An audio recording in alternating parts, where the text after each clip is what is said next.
From Keene in the Shire, the Liberty Media capital of the world, this is Daryl W. Perry, host of FPP Radio News for Friday, April 1st, 2016. Silver is trading at $15.39 per ounce. Gold is valued at $1,231 per ounce. And according to BitcoinAverage.com, the average price of Bitcoin is $419. Antiwar.com reports, according to the Syrian Observatory for Human Rights, at least 23 people were killed and dozens wounded in Syrian airstrikes against the rebel-held town of Deir al-Asafir in eastern Ghouta, a suburb of Damascus. The casualties included 4 children and an unknown number of other civilians. Though the ceasefire has largely held in this area, fighting in and around nearby Douma were reported between military and rebel forces. The airstrikes hit a number of rebel civil defense forces in the town, but also hit a local mosque. The Syrian government insists that the town targeted is under control of the al-Qaeda affiliate Jabhat al-Nusra, and indeed the group is known to have a presence in the area, though other rebel groups deny it is really in control. Nusra is not covered by the ceasefire, and targeting them would not be a violation. The close relationship between Nusra and some rebel groups who are in on the ceasefire has seriously complicated the truce, with rebels repeatedly insisting everything done to Nusra is a violation. For nearly 40 years, Roberts & Roberts Brokerage has been a trusted source for buying and selling precious metals like gold and silver. They also take Bitcoin for precious metal purchases and have permanently removed the minimum purchase amount for all orders paid in the digital currency. Call Roberts & Roberts today for knowledgeable advice on buying and selling precious metals and a forward-thinking approach to new technologies. 800-874-9760 or visit online at rrbi.co.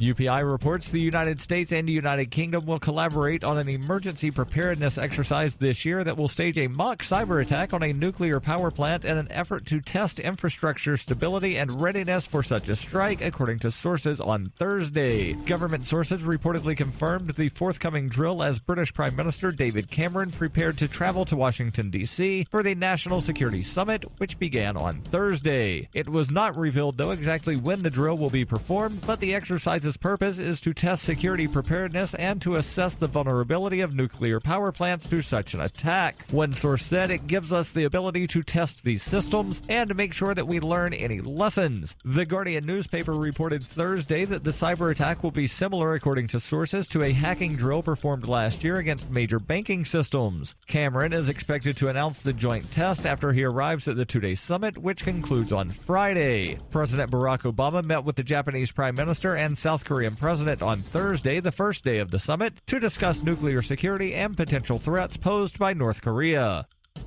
In 2115 New England, there are no borders, no states, and no regulations, yet never has a more peaceful and prosperous place existed. But Mr. Drake's security company has seen better days. Faced with the prospect of waning power, Mr. Drake intends to replace the anarchy of New England with the government. But at what cost? And can anyone stop him? Anarchy in New England by Joe Jarvis is available from Amazon.com and all major bookstores.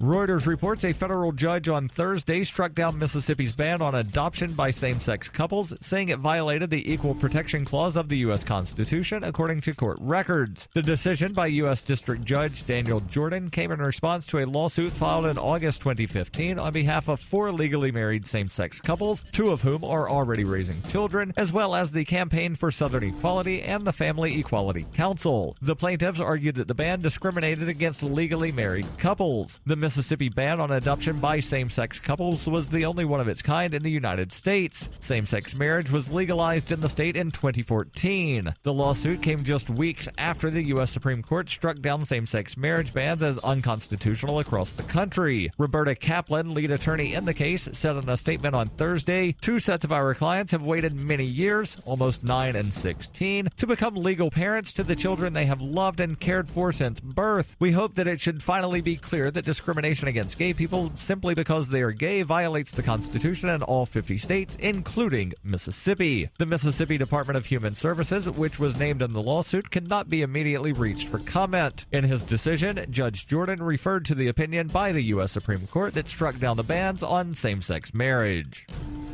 This has been FPP Radio News, online at fppradio.com.